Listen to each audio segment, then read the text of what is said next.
Hello, everyone. My name is Brian Jones. I'm the Marketing Director of the AR for Enterprise Alliance, also well known as the Area. I'm excited to be joined today by Area member Ognjen Todic of Keen Research and Jeff Bonasso of AmbiFi and MiraCheck.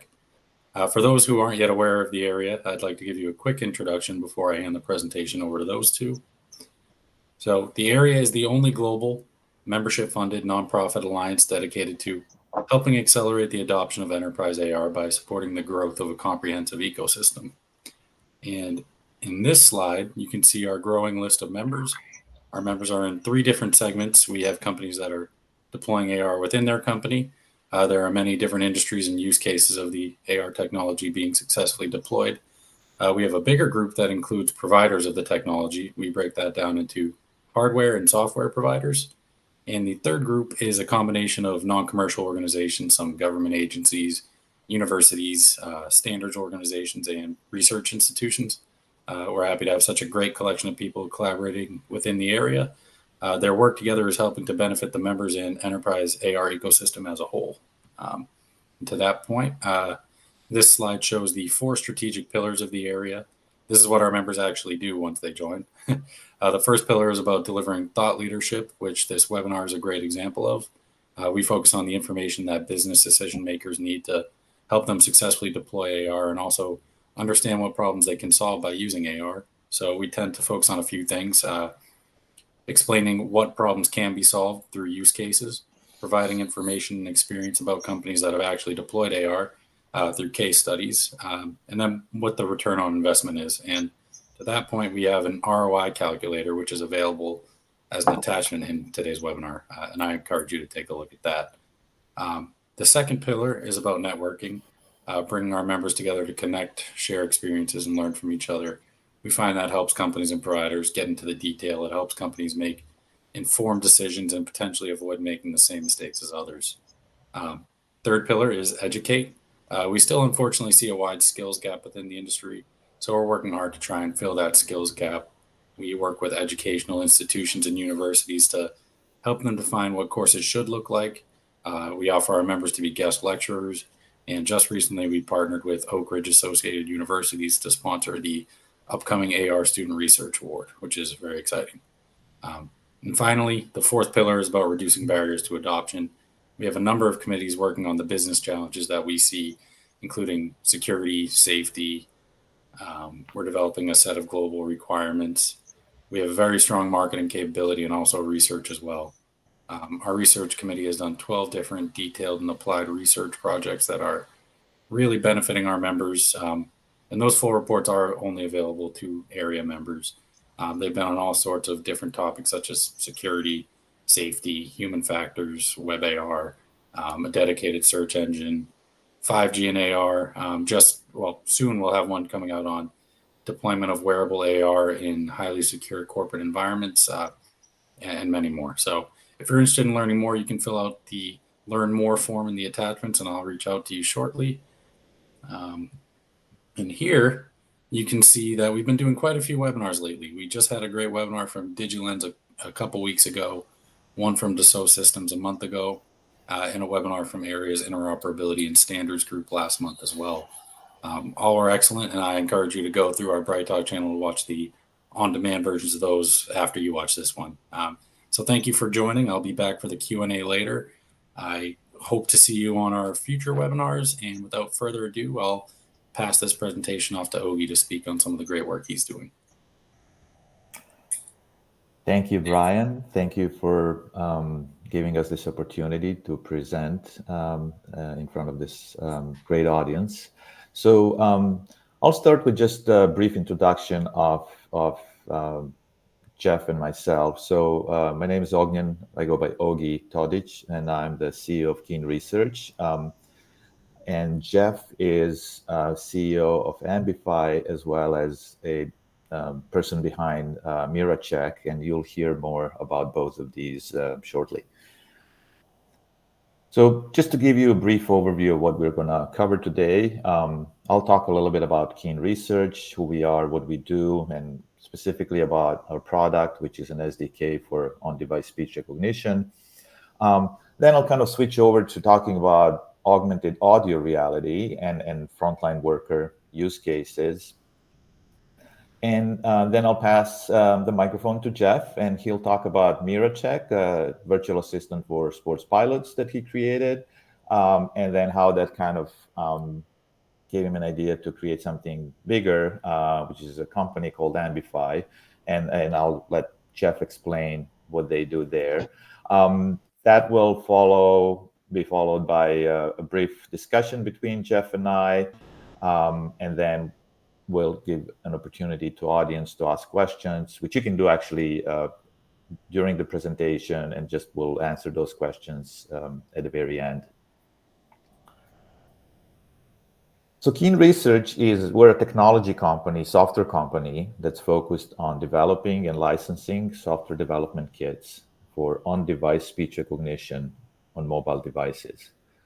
Our flagship product is a KeenASR SDK. SDK stands for Software Development Kit, and it runs locally, offline, on device, on iOS, Android, Linux, and recently we also released a web version of the SDK, which runs in the browser.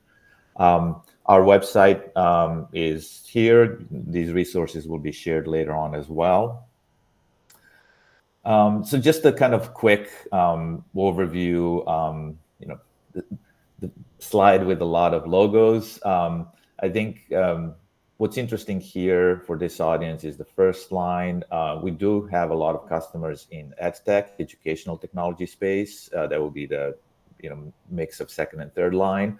But enterprise software, and specifically kind of augmented intelligence, frontline worker support type of products, that's what the first line for the most part comes through. So EOStar, it's a warehouse management software company. MiraCheck is a little bit different, but you'll hear from Jeff. It's highly relevant to this discussion. Nomina is also another warehouse management software company. AmbiFi, you'll hear more from Jeff. And then Elm Park Labs is again a little bit different. They do VR training, which is also interesting in the context of AR and VR. So why on device? I think we're specifically focused on device. We don't do anything with cloud services for speech recognition. And so why is this relevant for you? Why is it important, or why it might be important? Well, there's several reasons. One is offline availability. So you don't need internet connectivity for your app to work, or for speech recognition in your app to work. And what's interesting here is we kind of started with, you either have it or not have it, internet connectivity. And we quickly realized that, we have people coming to us not because they don't necessarily have the internet connectivity, but they don't have reliable internet connectivity. So that's another piece here to think about. It's not just, hey, am I in a mine somewhere where there's no connectivity at all? It's more, is there reliable internet connectivity? Because if your service depends on having a reliable internet connectivity for something that, let's say, needs to work the full shift, and the connectivity is not reliable, that's going to be a problem. Right? So this is where offline helps. Privacy and security. Privacy, one of the reasons for a lot of EdTech companies on that previous slide is privacy, because in the US, there's a legal regulation around privacy for kids, not so much for adults. So again, speech data doesn't need to leave the device. And for enterprises, what's more relevant, and it's interesting that Brian kind of alluded to some of the wearables in the highly secure environment for enterprises, it's more so security, right? So do you want to have something that can listen with a potentially open mic, and the data is streamed to a third-party cloud provider, for example? So with our solution, everything happens locally on the device. Speech data does not need to leave the device. Another big piece is that there's no backend and network dependencies, and thus no scalability concerns. If it can run on the device, it runs on the device. And if you have large number of users, you don't need to worry about provisioning provisioning backend resources, whether it's yours or third party. It also works pretty much real time. There's no latency due to network round trip, sending speech data to the cloud, getting the results back. Everything happens locally. It's also easier to customize. If you think about cloud, a lot of advantages of the cloud are around, sharing those resources. So, one customer can use, if you're a third-party provider, one customer can use it, another customer can use it, but that kind of limits the possibilities for customizing things. It's not that it's not possible, but it's harder. With our solution, you're building your own product using our SDK, and you can customize the way the SDK works in many different ways. And finally, predictable pricing. With cloud solution, cost is usage-based, so it's really it can be difficult to predict how much usage will there be, and thus what your cost will be. So there could be a mismatch between the cost side and your revenue side. So kind of in brief, with our solution, you have full control over your data and its use, and the cost is predictable and known ahead of time. So I'm going to switch now to augmented reality.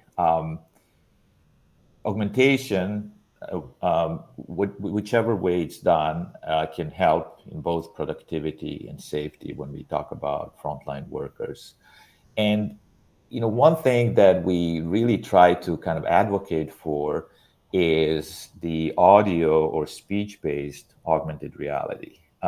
Vision, when people think about AR, I think, I haven't done a poll on this, but I think most people think about, Terminator type interface. There's something you see with your eye, you see the reality, right? And then there's something that's projected there to augment that experience. So this type of augment AR gets a lot of attention. And I think there's a number of use cases where this can be very, very powerful and useful. But I think that the speech and audio kind of as an interface is a little bit neglected, but it can be powerful for a number of use cases. So when you think about this, I think there can be kind of vision-based augmented reality, and speech is obviously a useful UI modality, right? You can do things with speech instead of using controllers or gestures. But you can also think about audio or speech only augmented reality. And this is what we'll talk more about today. And the way you do this, it's really custom domain specific voice virtual assistants. That's kind of one way to think about this. So when we talk about frontline workers, here's a couple of kind of observations. They're busy, focused on task at hand, and this task usually involves hands also. So it's really distraction if you need to use a device, and often you do, because you might be wearing gloves, may have greasy hands. So all these standard your modalities like keyboard are kind of not easy to use. And again, this is where custom domain-specific voice assistants can help solve this problem.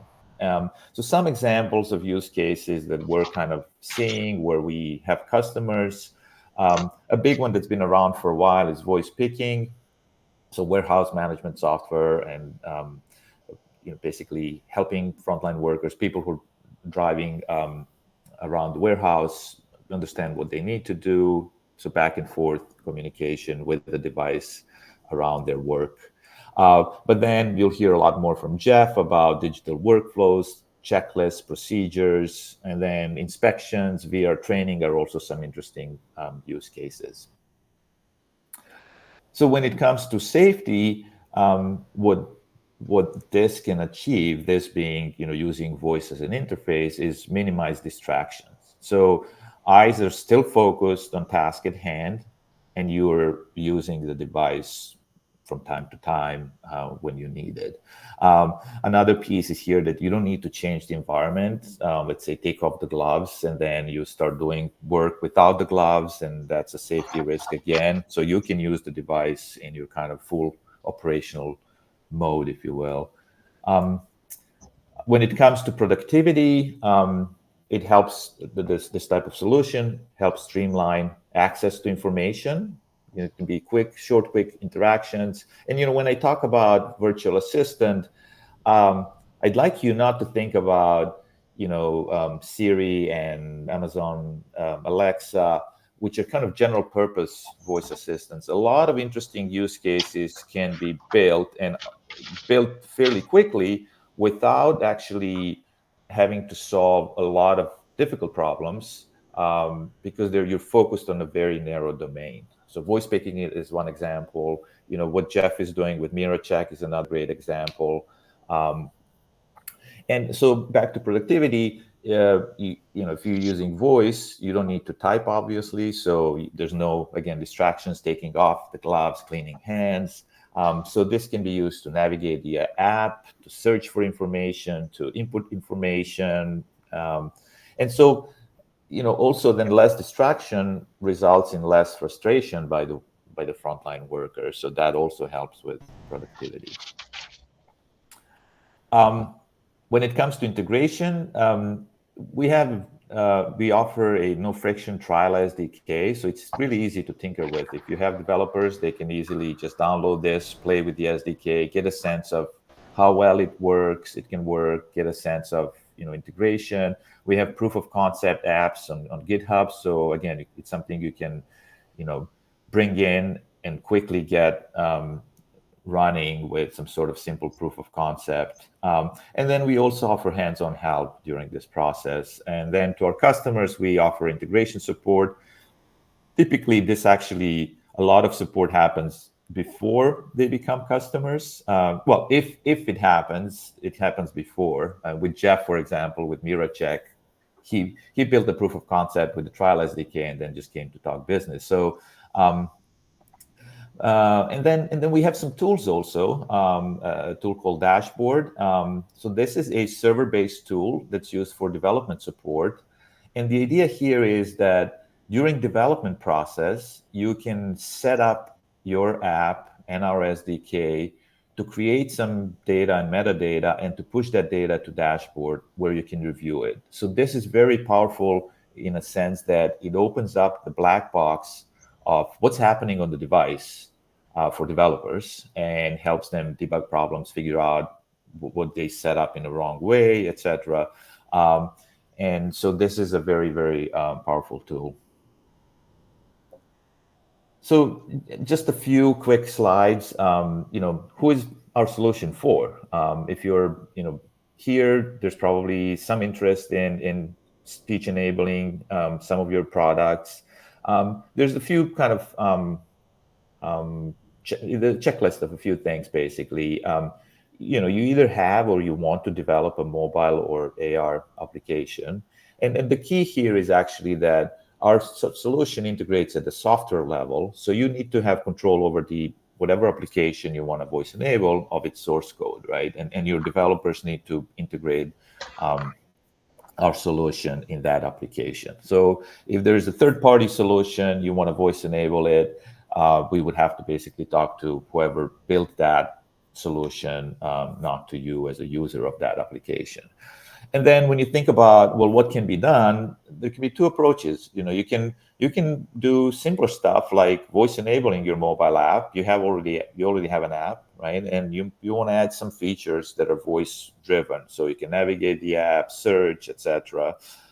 Or it can be a little bit more, a little bit deeper in that it's kind of voice first flows and design. So, voice is the primary interface and that's what you're using. So voice picking would be one example of that, where pretty much there's stuff you can do on the screen, but conceptually users are, if they're using the screen, then the app is really not doing its work properly. So the voice picking would be a good example of voice first flows and design.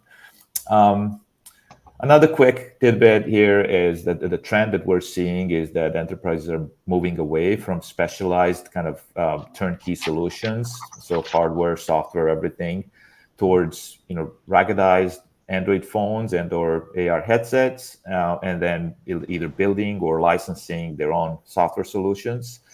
And obviously we're a little bit biased here because we see people who have a need for speech if they're voice enabling if they want to voice enable their software solution. But generally, this is something we're seeing happening in the industry. So I'll hand the mic over to Jeff, and he will talk about MiraCheck and AmbiFi, and then he and I will chat a little bit more. Thank you, Ogi. So my name's Jeff Bonasso, and I am founder of two companies. MiraCheck is one, AmbiFi. And I'm going to start with MiraCheck because this was a very focused use case on the vision that I had. And then AmbiFi is that next layer of that. But basically, if you think of what is the use cases for this type of technology, being a pilot in flying an airplane and doing all your procedures in a completely hands-free way. And I'm a pilot myself, so I've been in technology almost 30 years now as an architect.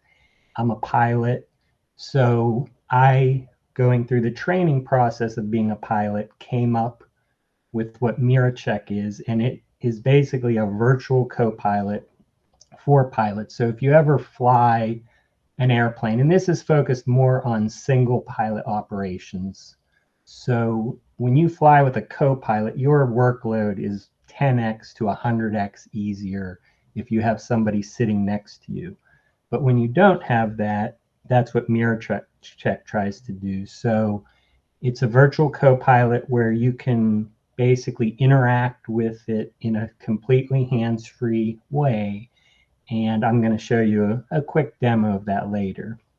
So aviation, it does have the best safety record in the world, I would say, of almost probably any industry. And it is because of their adherence to checklists. And it's in your DNA from like day one when you go through the training of a pilot, that checklists are just part of what you're going to do.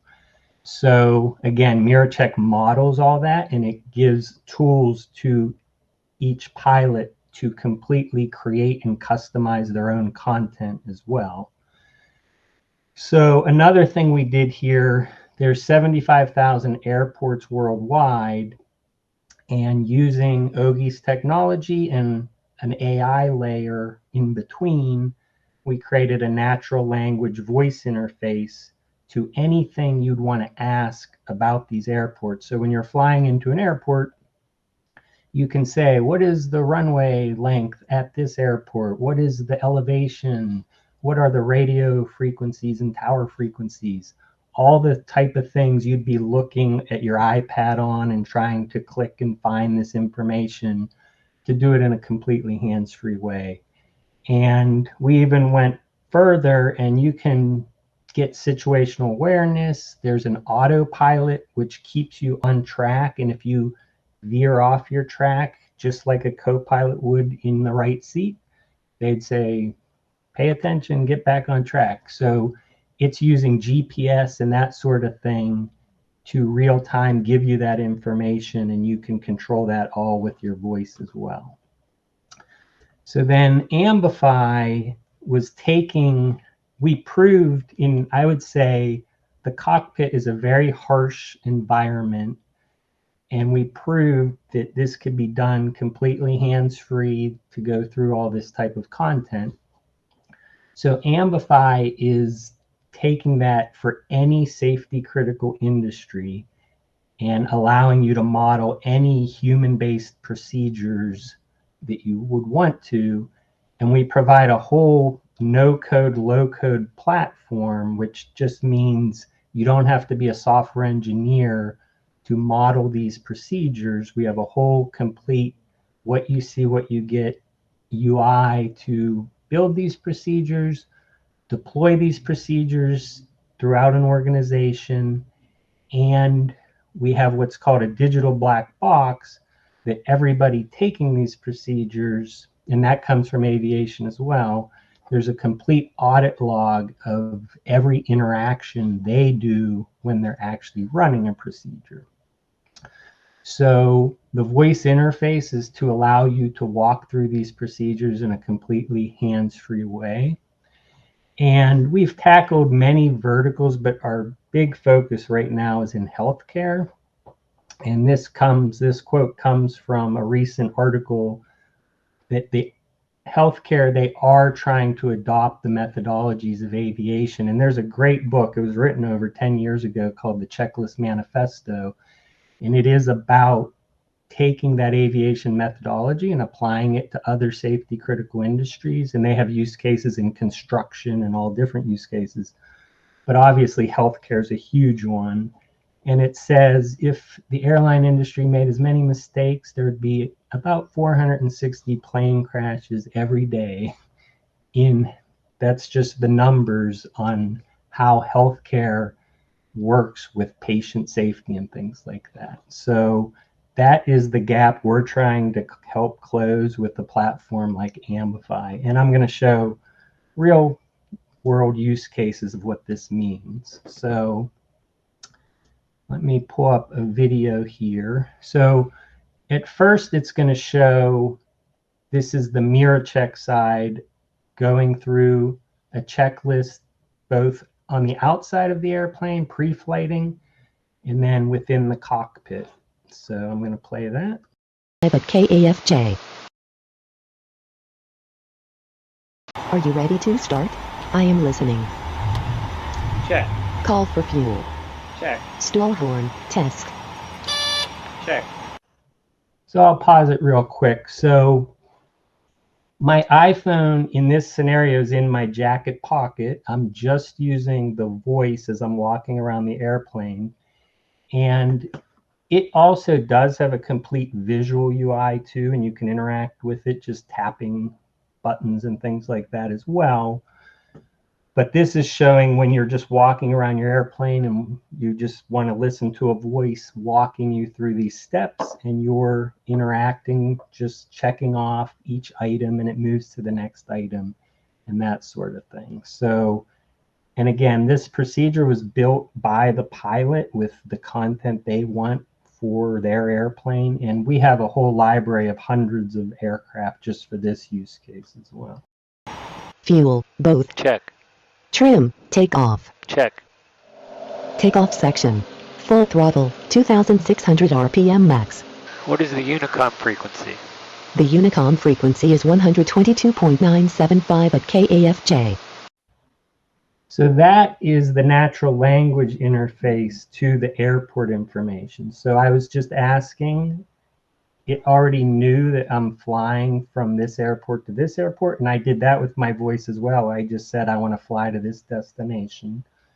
And then I just needed the frequency at that moment, and it gave me it, and I just plug it into my cockpit source there. So now we're going to show a AmbiFi solution for healthcare. So we were invited by, they're one of the most prominent children's hospitals in the country, and they were trying to solve for years how to do sterile processing in a hands-free way. They had a big audit done, and literally there's 8 to 12, they call them omissions, but that means there's 8 to 12 mistakes when somebody sterilizes an endoscope that's going to be used in the human body, because it's like 100 plus step procedure to clean an endoscope, and they have to do it all from memory. So they first train to do it all from memory, and then they go in, and even people that do it for 15 years are making mistakes because of the extensive nature of the procedure.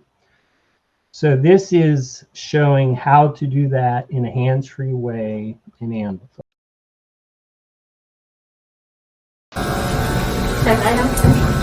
With the leakage tester attached, immerse endoscope in water. Check item. Observe for 30 seconds. Open comment.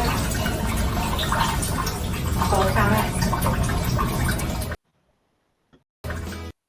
So she is in this outfit where you absolutely are in a hands-free way. You can't be tapping phones, things like that. And you notice there's an iPad there and there's visuals there, and that helps a lot when you're first learning the process and things like that. But as you get better at it, you start doing that stuff just really listening to the voice. And you're walking through that procedure completely hands-free. In that solution, the headset she's wearing, it's a $20 Amazon trucker headset that is just the conduit to collect the voice and send it to the iPad, basically. So that is an AmbiFi use case. And again, we have those use cases in many different industry verticals as well. So I think that's it, Ogie, on just demonstrations of the two products. Yeah, thank you, Jeff. That was great. Let me just go back to slides.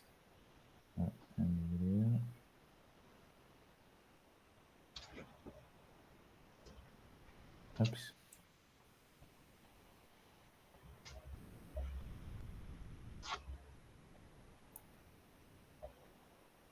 Okay, perfect. Yeah, thanks. That was a great overview of both MiraCheck and AmbiFi. So we've had a chance to see two great examples of how custom domain-specific voice assistants can help sports pilots in one case, and then and frontline workers or healthcare workers in this situation in the second one. Jeff, after seeing this, I'm ready to jump on the plane with you. Although I don't know if I should use the word jump and the plane together, but so again, I still remember when you reached out 4 years ago, and you've already kind of downloaded the trial SDK, tried it out, and it was like, hey, this works. Let's talk business. So can you tell us a little bit more about the initial integration of that trial SDK in MiraCheck? How did that go? Are there any tips you could share with our audience? And Jeff already kind of mentioned this, but I'll preface that he's a very hands-on CEO, very technical, with a strong software background. He did all of this by himself initially. I'm sure there's a lot more people involved now when it comes to AmbiFi. But what do you think, Jeff? Yep. So even 2 years prior to finding Ogie's product, we did have a voice recognition interface. We were using an open source voice recognition for the previous 2 years, and it was just not perfect at all. Like, there was lots of issues. If there was any cockpit noise, it would make it much more difficult for it to work reliably and things like that. So yes, when I found Ogie's product, it was in a matter of a few days of just taking what we already had with what we integrated with this old product and using his product in our solution. And again, the accuracy and I'll call it the latency of everything, it just went up significantly. And that's why I called and said, let's do business, basically, because it was just an easy, great experience to develop with it. With a voice API, there's not many functions that you have to integrate. You really are just saying when you want to listen, and when you're listening, it's usually giving you a stream of text that's being converted from the voice. And then you as a developer take that text and you can do lots of things with it. So that's what I was mentioning with the little AI layer we have in there for the airport information.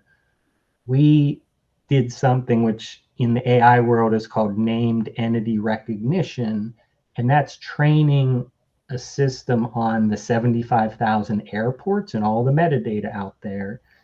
And once you train it on that, when you talk to the speech engine, you can just send the text to that, and it knows if you said the name of an airport in a sentence, for example, it knows that that is an airport, and all the metadata about that airport it can give you in real time. And that's how we implemented that portion of it for MiraCheck. And we've done the same thing in healthcare for asking questions about patient information from an EHR system. And it's just training it on a different domain, a different set of metadata, and you can get the same results pretty much in any domain. So that is a bit about the integration of the product. And I mentioned before this backend tool we have, and I think you've I think for both apps you've used it extensively during development. Any thoughts on kind of the value, or how did it help? Yep. The dashboard. So what it does is, as Ogi said, all the voice recognition is happening right on the device.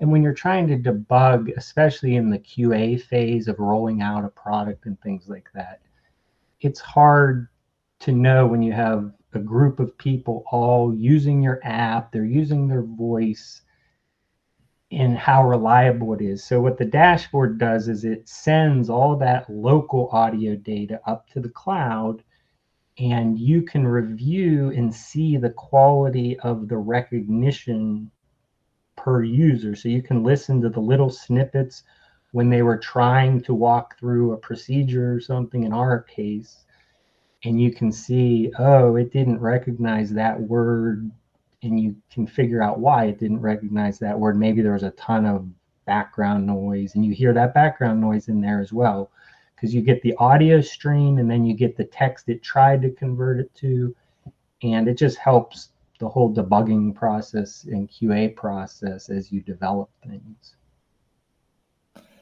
Yeah, so the way we see this tool, again, I think I mentioned this already, it's like the idea is that we want to open up the black box of what's happening on the device during, let's say, beta testing, during any kind of testing. And this has kind of proved to be very, very useful for our customers.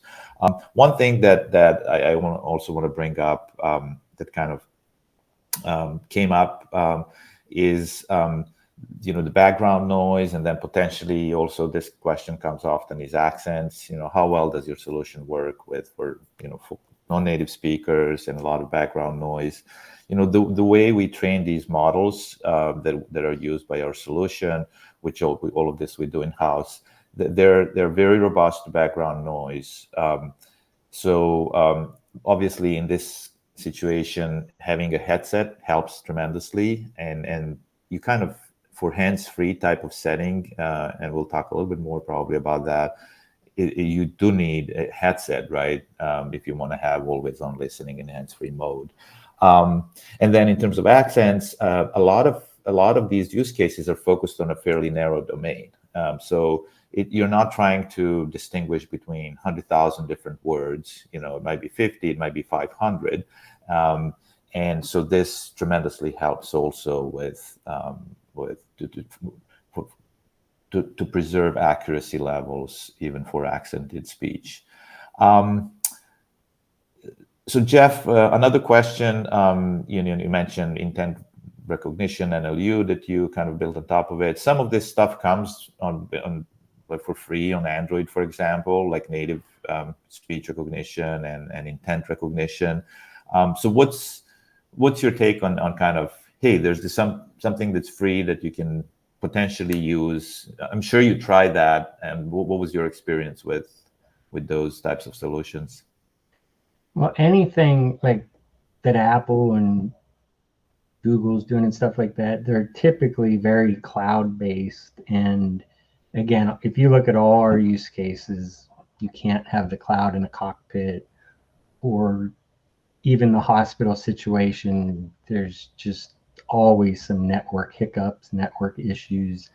So we 100% had the requirements of being 100% on the device. And in the healthcare case, it's even the HIPAA rules and things like that. It's almost a requirement that data stays on the device. So we've looked at every voice solution, and this is the one that we found that is by far the most reliable and works in our use cases in our environments, and so that's why we went with it. So. Cool. Well, thank you, Jeff. Brian, I don't know if we have any questions. We're happy to. Oh, actually, sorry. We do have a quick announcement here. So you will get a follow-up email with different resources, slides, PDF, links, videos, emails. If you want to reach out, if you have any questions, we do have a Google form and you can sign up for like 1 hour free consult. Happy to talk to you about the problems you have and that you think might be solvable with voice. And you can download some of these assets also from the platform right now. And then Q&A. Yeah, so great presentation, gentlemen. I have a couple of questions here. I'd like to remind the audience to submit any last-second questions now. But to start, Jeff mentioned hands-free, always-on listening. Ogi, I don't know if you could talk a little bit more about that. Yeah. So this is actually the premise of all these things is that there's kind of always-on hands-free listening, and as you saw in MiraCheck video, as well as the hospital example, there is basically no interaction, no physical interaction with the device. So the user wears the headset, and again, you need a headset. If you want to have always on listening, you typically need a headset, because otherwise, if you're using the device microphone, who knows where the device is, right? It could be in user's pocket, it could be sitting 10 15 feet away. So you need a headset, and then you can set up the SDK in you can set up the SDK so that it listens all the time, and that works very well for situations where there's not a lot of speaking around you. So obviously, cockpit is a good example. Voice speaking is another good example. Or you can set it up with what we call a trigger phrase, kind of like a wake-up word, if there's a lot of other people speaking around you. But the whole idea is that you have this kind of ambient augmented intelligence. There's something that's listening. You can interact with it at any given point in time without having to drop what you're doing, basically. All right, so now we have one more question, and it's a pretty straightforward one. It's how easy is it to integrate KeenASR SDK? Yeah, so Jeff already talked a little bit about that, and for simple use case, well, let's put it this way. It's pretty easy because, as Jeff mentioned, there's not that many kind of functionalities that you can kind of pick and choose from. So if you have a pretty straightforward use case, typically what happens if you haven't tried the SDK, we'll talk to you and we will help you understand, hey, we think this can be solved, right? And in this case, it makes sense to push it forward. If it doesn't make sense, then we're not gonna waste our time nor your time on this. So you can have simple proof of concepts within a day or two, even, couple of days. And then within a couple of weeks, a few weeks, you can have something that's really kind of like, let's say, beta ready. And obviously, this will depend on what exactly you're building. There could be layers on top of, speech recognition. So, I'm not saying you can have a full product developed that quickly, but within a few weeks, you can definitely have, something that works at the basic level. All right. So I don't see any any more questions. So I believe that concludes our presentation. Thank you again to Jeff and Ogi for your time and for this great presentation. And thank you to the audience. I'll see you on the next webinar. Thank you, Brian. Thanks. Thank you.